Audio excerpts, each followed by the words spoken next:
This afternoon we're going to continue with how the Irish saved civilization. I know we've got real interest down front here from the Irish contingent, so I'll try not to stagger too much up here with the boat going as it is.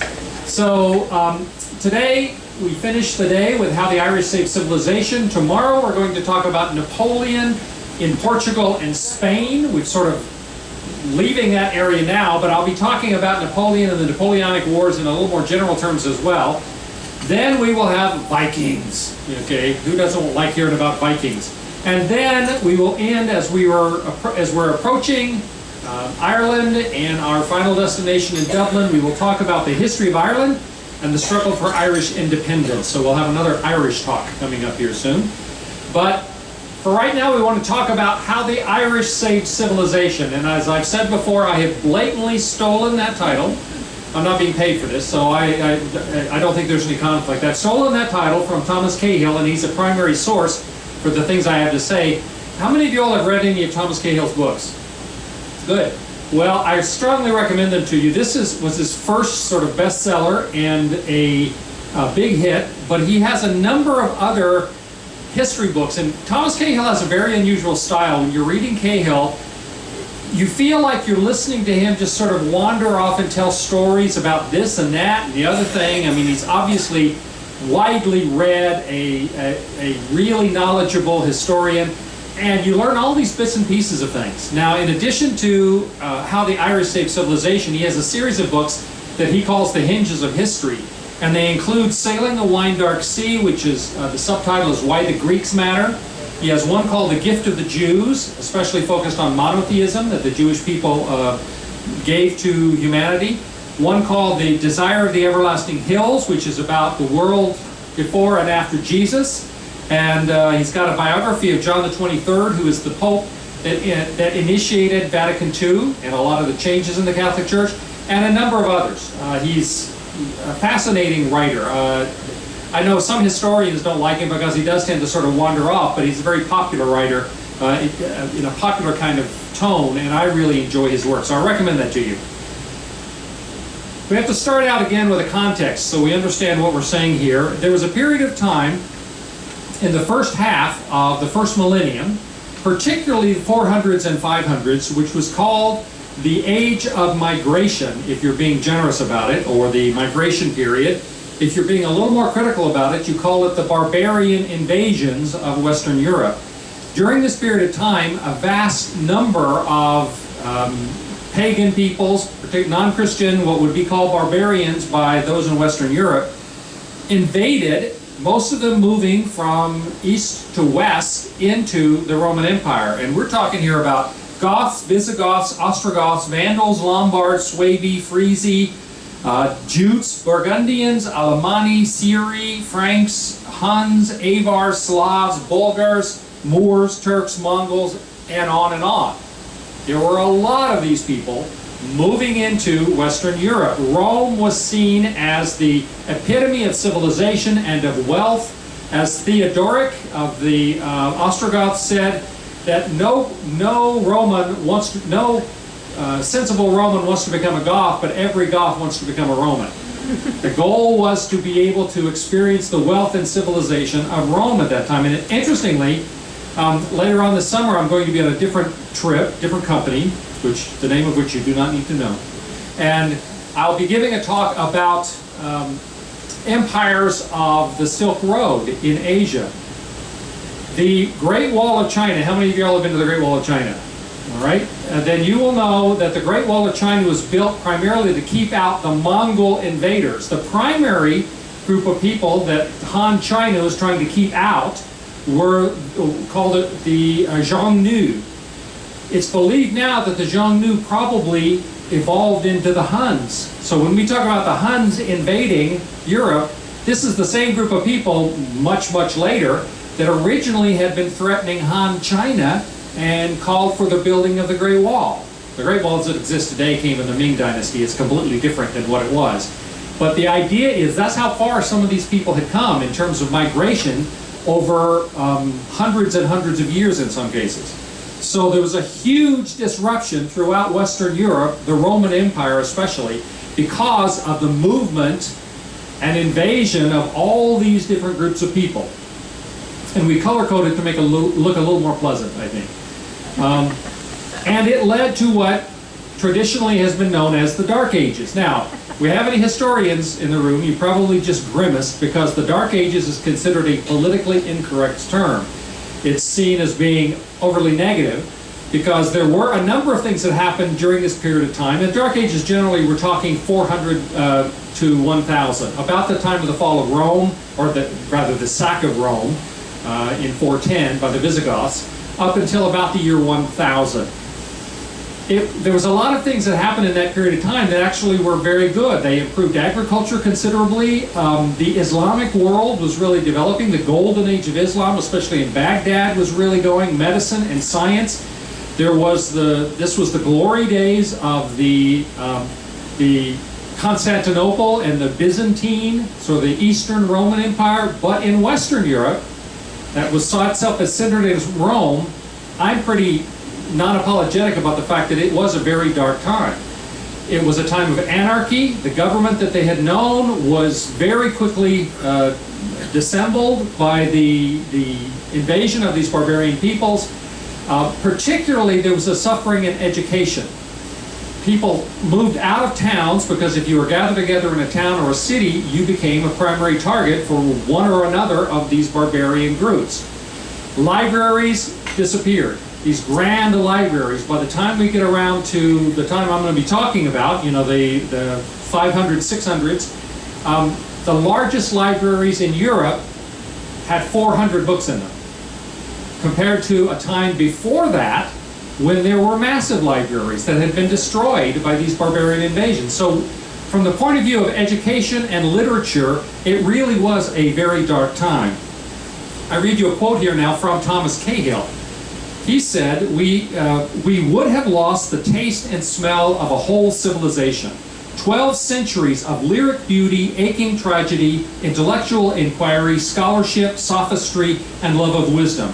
The acme of ancient civilized discourse would have gone down the drain of history. All but a few lines of Sappho and of the works of the great tragedians, Aeschylus, Sophocles, and Euripides did go down that drain, and we very nearly lost the whole of Latin literature. All of the writing of the Greeks, all of the writing of the Romans, almost was lost to Western Europe because of the destruction of the libraries in what, again, I still pretty unapologetically will call the Dark Ages. Literature, poetry, history, philosophy, commentary, almost all of it could have been lost, except for one thing, and that's what we're talking about today. To give you some idea how very strange language and learning was to the barbaric peoples, the original meaning of the word glamour is a magical term. A glamour is like when you put a spell on someone or you cause them to see things differently. So glamour didn't used to mean makeup, it used to mean magic.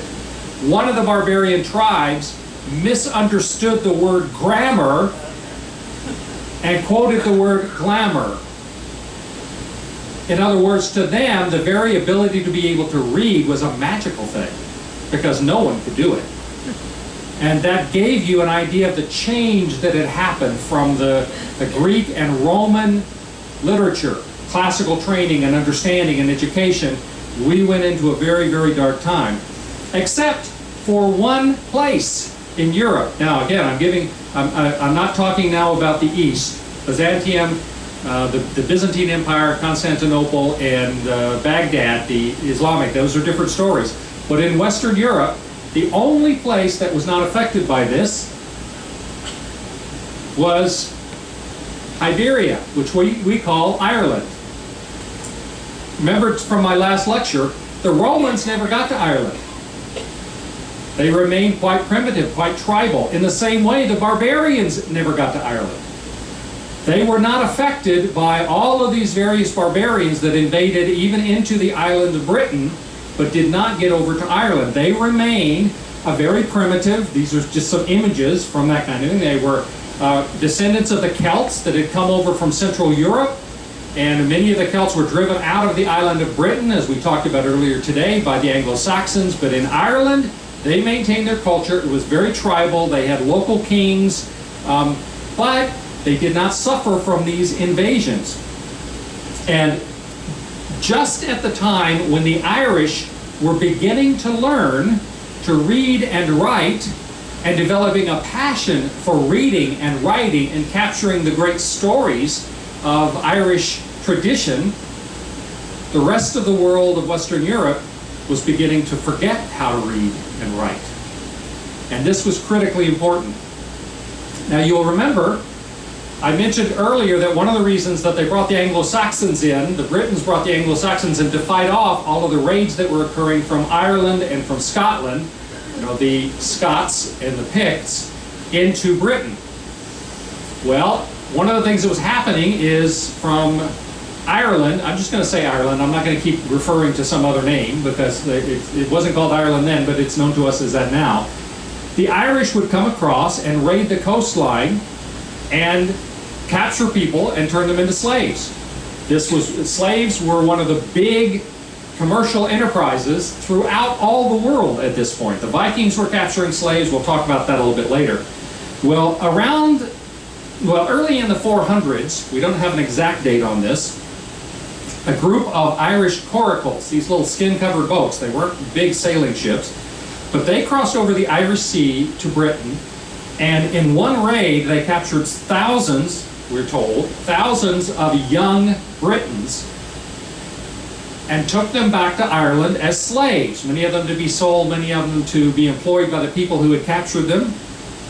One of these young men, who was 16 years old, who was a captured Briton, who was turned into a slave in Ireland, was named Patricius.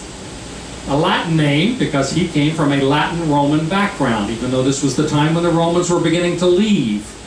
And this Patricius, we have come to know as St. Patrick. Now his story is,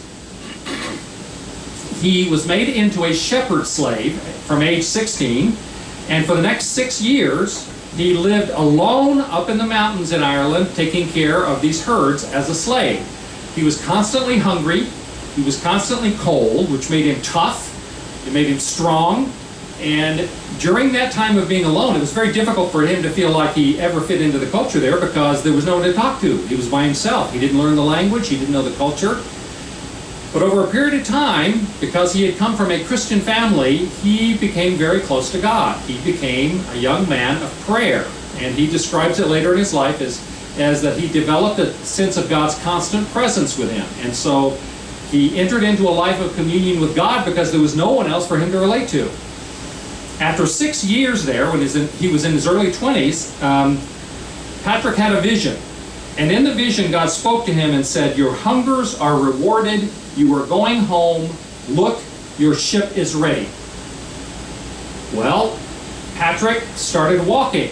He was well inland in Ireland. He ended up walking over 200 miles until he got near to the town of Wexford, which is near to where we're going to be when we get to Waterford.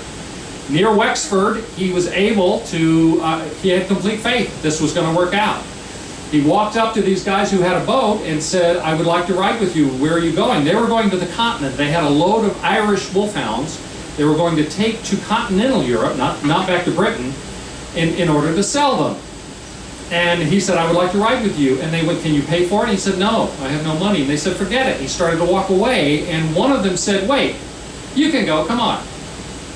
And Patrick always considered that a miracle, that God fulfilled his promise to him in a miracle. He ended up traveling to the continent with this boat. They got there, they had some very rough times, and the crew was very inspired by Patrick's faith that God was going to take care of him. It took him several more years before he was able to make it back home to Britain. He eventually did get back, and he's in his mid-20s by now, and while he's there, he begins to get visions again, and the visions tell him that God wants him to go back to the place where he had been a slave, that God wants him to go back to Ireland, back to the Irish people, and to share Christianity with them, because they were completely non-Christian at that point. They worshiped a variety of gods, but they were completely pagan. So after a couple of years of being back in Britain, he goes to Gaul, what we know of as France, to a monastery, and asks to be trained as a priest and a bishop. After several years, he becomes an ordained priest, he becomes an ordained bishop, and as soon as he has completed that, he goes back to Ireland, where he had been a slave as a child and young man. When he gets there, he is a man of such faith and of such generosity. He doesn't fear for his welfare. He doesn't need to carry a sword. And the Irish, who tended to be quite militant, I mean, there was a lot of tribal fighting. The murder was common. They were a pretty rough group. When you had a disagreement with somebody, you usually settled it with a sword. But he lived a life that so inspired the people and shared with them what he believed to be the good news of Christianity, that people began to accept him and to believe him. And he said he never felt for his life. In fact, Ireland is considered probably the only country in the world that became completely Christianized without bloodshed. There were no martyrs, or no red martyrs. I'm going to explain that in a minute, meaning no one who shed blood. The first Irish martyrs were not until Elizabeth I, when the British were trying to control Ireland. So Patrick, within 10 years of him arriving back in Ireland, he not only had significantly evangelized the Irish to the Christian faith, but his personal example had virtually ended the slave trade. He's the first person in history to write that slavery was morally wrong. The first person ever to say that slavery was immoral. He also, by his personal example, led to peace in Ireland. There was very little murder after his influence. There was very little tribal infighting, very little warfare going on, all personally because of St. Patrick. He had an enormous effect. And you'll notice, by the way, that he's always shown holding a shamrock. The three-leaf clover, which is the symbol of Ireland because of Patrick, he used that to explain the Trinity, how something could be three and yet one. The Father, Son, and Holy Spirit, and yet be one God. He also, you'll notice here the snakes. The legend was that he was such a good man, he was such a righteous man, that he ordered the snakes all to leave Ireland, and they did. And to this day, there are no snakes in Ireland, unless you go to a zoo. That didn't really happen. There have been no snakes in Ireland since the last ice age before this. So, but anyway, that's one of the legends associated with him. He had an enormous effect. He is still the patron saint beyond any consideration of any other saints in Ireland. There's nothing to the Irish to compare to the influence of St. Patrick. We had other saints as well. St. Brigid, who, because of the influence of Patrick, became a Christian, and then she actually led a monastery for a woman. That was very unusual in those days. And there are others. St. Columba, St. Gall, other saints who came along. They were sainted later, but people who were very serious about the faith, who were converted under Patrick. So Christianity established itself throughout all of Ireland. And I mentioned that there was no red martyrdom. There was no shedding of blood in order for the Christian faith to expand.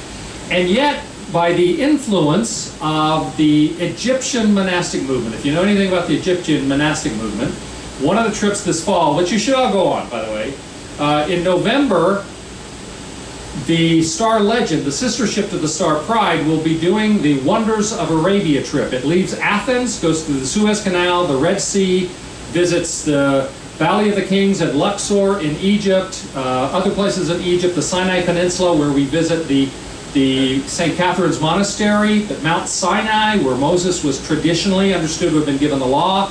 It goes to Petra in Jordan, the whole length of the Red Sea, a couple stops in Oman, and then Dubai. Does that sound good? Mm-hmm. Well, that's the Wonders of Arabia. Carol and I have done it twice. We're going to be there. I'll be lecturing again on that boat in November. And we're looking forward to it again. And we've already been on that trip twice. It's a spectacular trip. One of the things I talk about when we visit St. Catherine's Monastery is the Egyptian monastic movement. Following the time of Constantine in the 300s, there was a massive move of people into the desert in Egypt as monks. Well, they sort of set an example for the Irish church, which comes, we're talking 150 years later now. They saw this idea, they didn't have a desert to go into, so they couldn't be desert monks, But they realized that there were wild places in Ireland, and so they experienced what came to be known as the green martyrdom, where they would go. This is an example, one of the islands that's 18 miles off of the coast. That it's just rock. These people who were serious about their Christian faith would go there, live there, many of them for the rest of their lives, studying Scripture, communing with God, living a life of prayer. Now this became for them the green martyrdom. They call it that because many of these people moved to the woods or to the tops of mountains, not just to rocky islands. And this was the level of their commitment to the faith, that they would experience the green martyrdom. And in that, they began to prove the level of their commitment so that they began to plant monasteries. Some of these are monastery in Skellig Michael, which is what these two are, was a monastic group.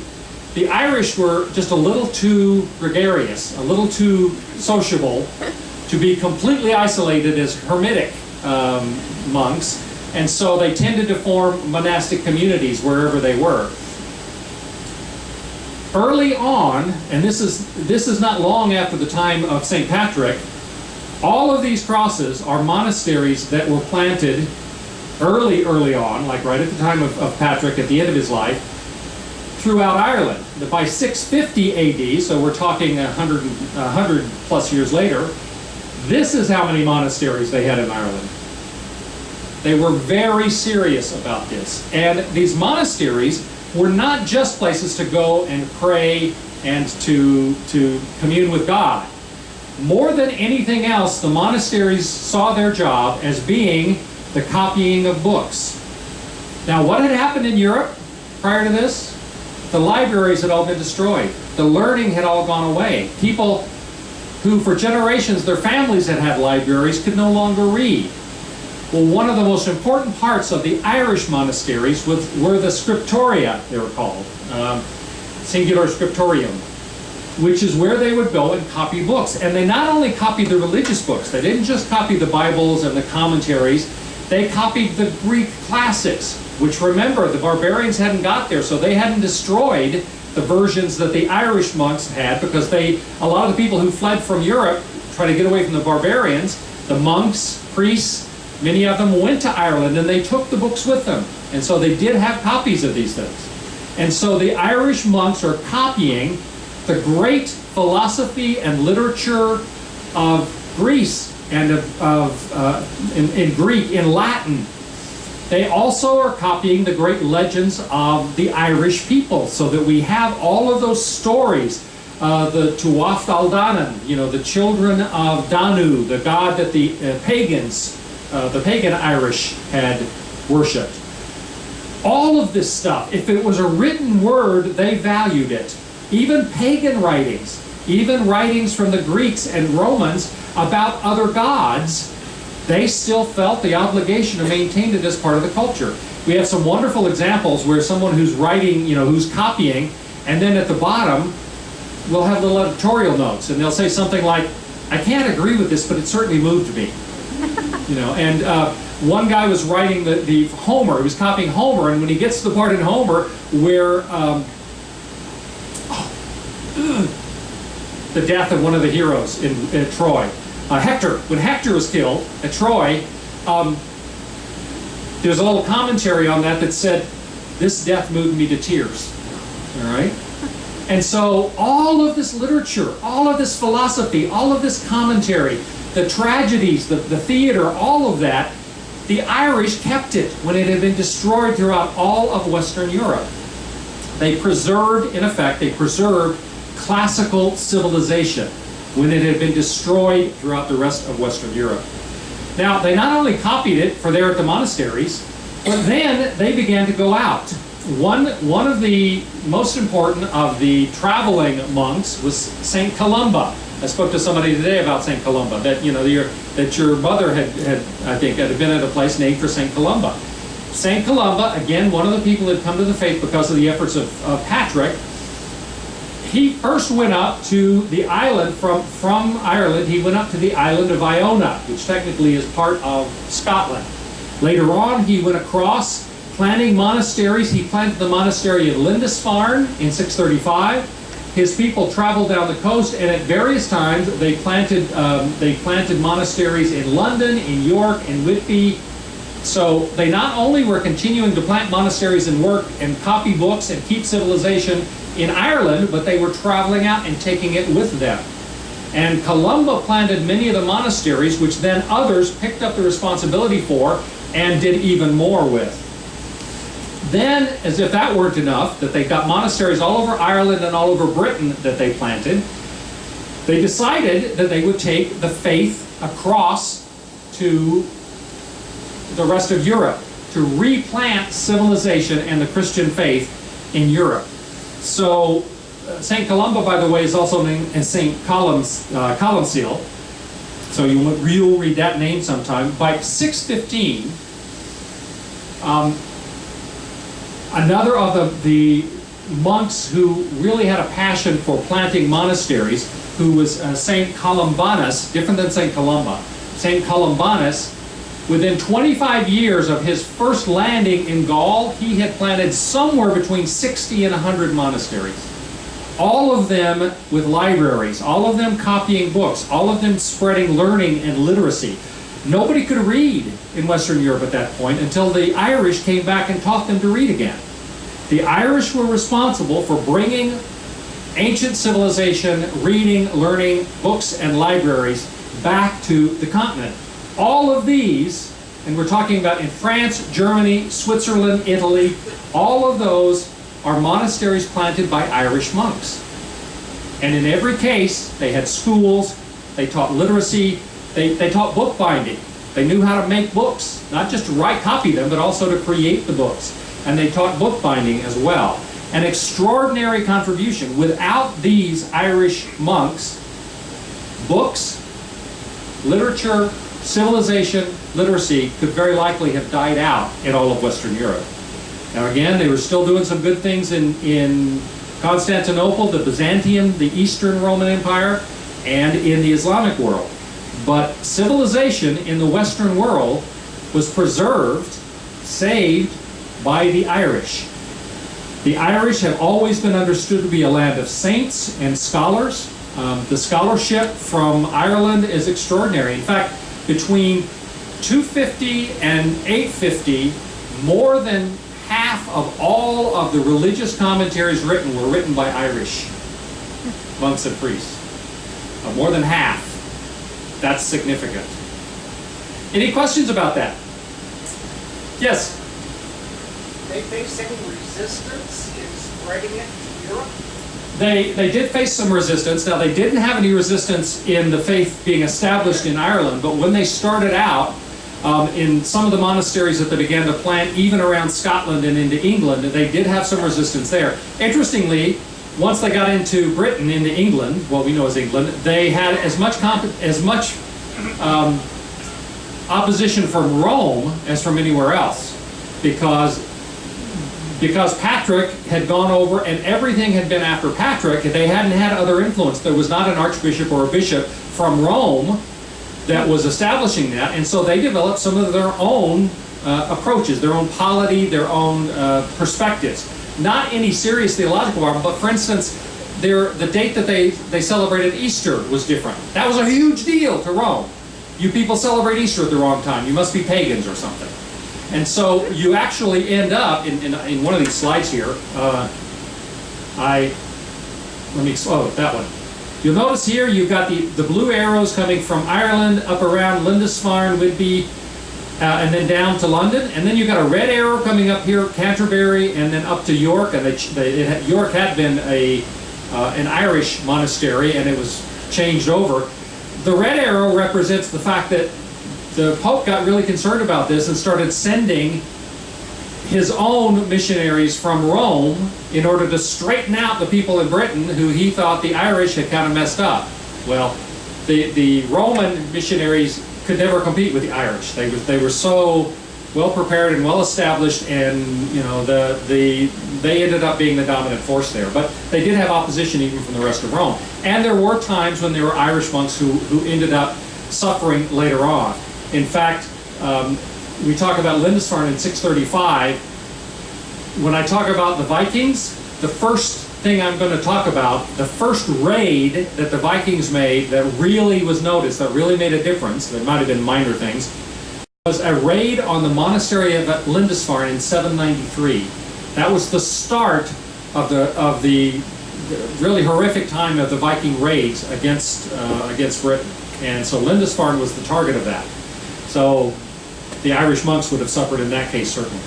Other questions? Yes? How different was the philosophy from the actual Roman Church what the Irish were writing? I mean, was it that different? Or? Now, you and I would look at it and say, and I'm speaking even as a theologian, and go, oh, come on, guys, you know?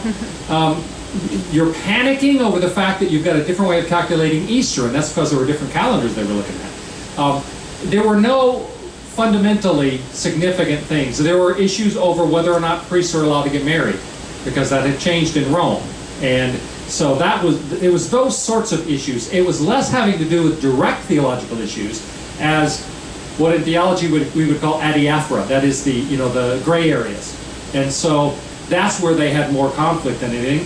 Ultimately, I think what it boiled down to is that because they had taken a different tact on those adiaphora, those gray areas, the Pope felt like he wasn't completely in control, and he felt he should be in control of the whole Catholic Church. And so it was an effort to simply bring them under his influence and control more than the actual issues being a problem. And who would have been the Pope, say, around 600? Who would have been the Pope around 600? I'm drawing a blank. I'd have to think about it. Sorry. Yes? How did they get the supplies though? The paper, did they make it from sheep and the pens? Did they make from the ground? I mean, it's beautiful. Yes. How did they make the paper? Well, they didn't actually use paper. All right, What did they write? they would write on vellum. Vellum or parchment. The difference is parchment is an animal skin that has been scraped. If it's a calf skin, it's called a vellum, and it's much finer. Whenever you've seen these ancient documents, if it looks sort of like stiff and yellow, that's parchment. If it is white and stiff looking, the white indicates that it was a vellum, it was a calf skin.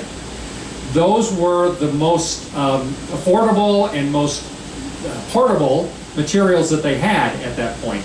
Parchment, of course, was invented by the Egyptians. There was paper making that had come over from China. The Chinese invented paper, but it was not used a lot. They had more access to animal skins than they did to paper that was made somewhere else. So that's why you see so many of these ancient documents, the Bibles, the commentaries, things like that. In fact, if I go back to, it's not in the slide. I'm getting confused. I've done 3 today.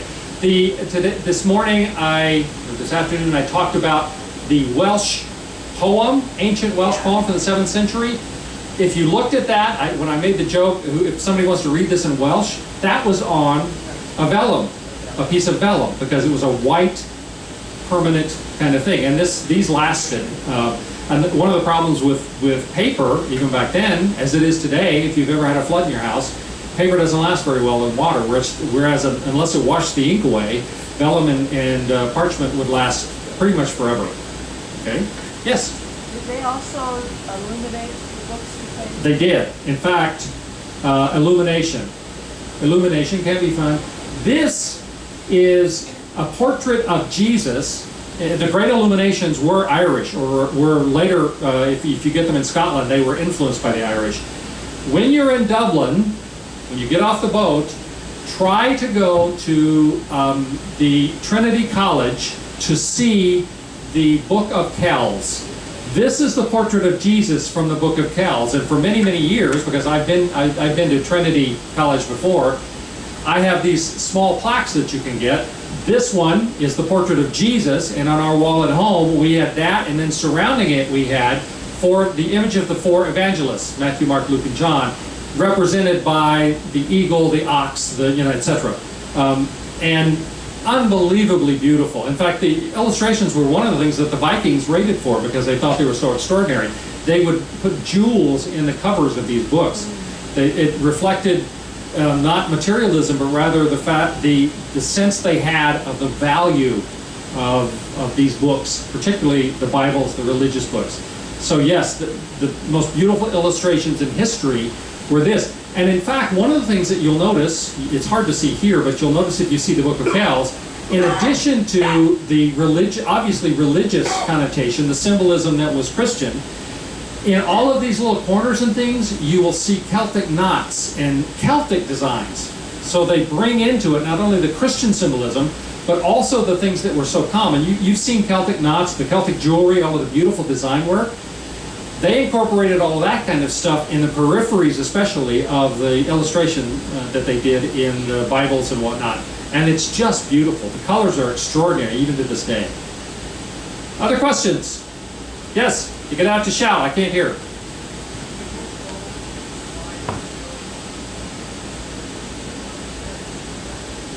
Okay. That one?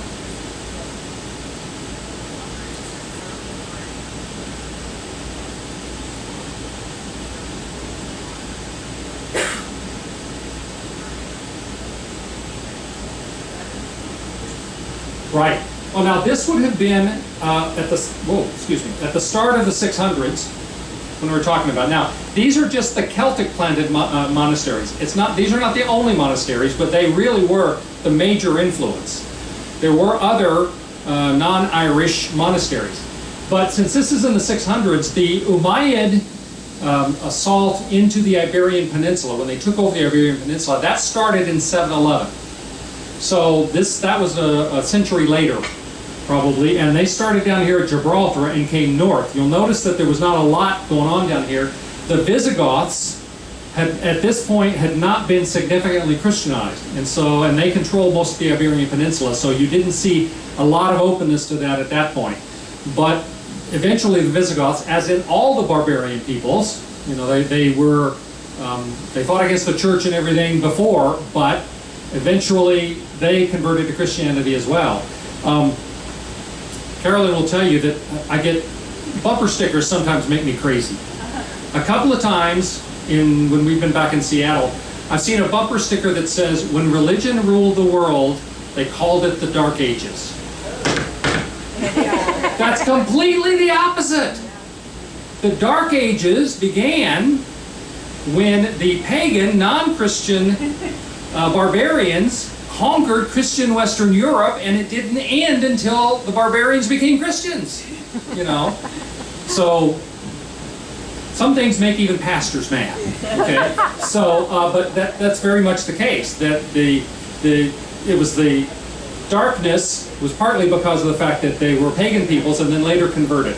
Okay, yes. Are any of those monasteries that were established, are any of them still in existence? Oh yeah, many of them are. In England, not so much, because again, Henry VIII destroyed the monasteries when he broke relations with Rome, with the Pope, and established the Church of England. One of the reasons he did that was because the church was so wealthy in England, the monasteries had lots of land, and so when he broke with the Pope, he claimed that all of that land was his, and he closed all the monasteries and took it all for himself.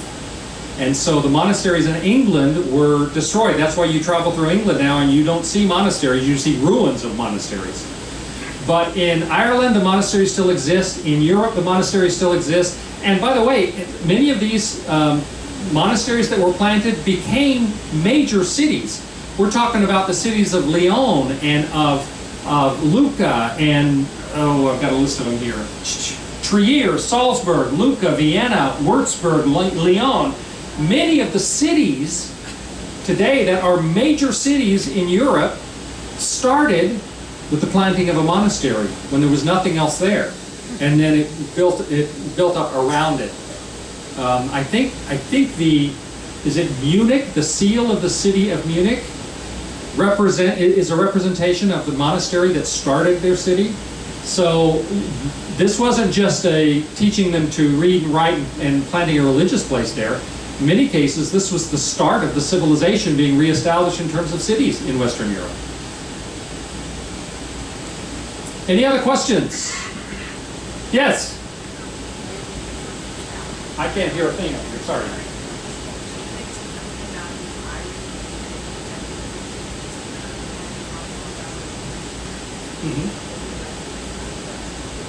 Correct.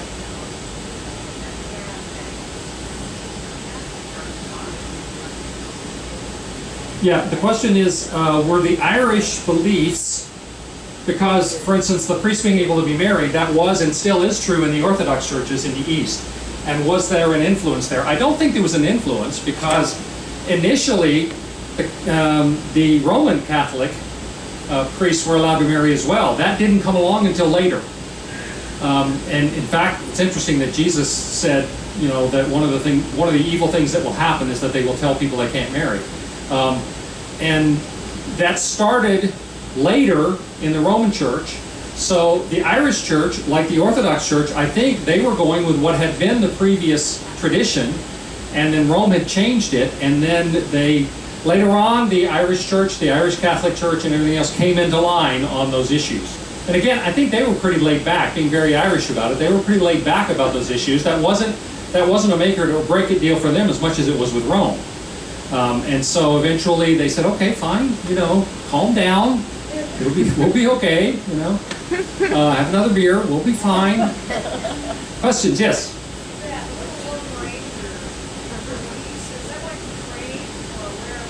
I'm sorry, what? Oh, this one? Kiev.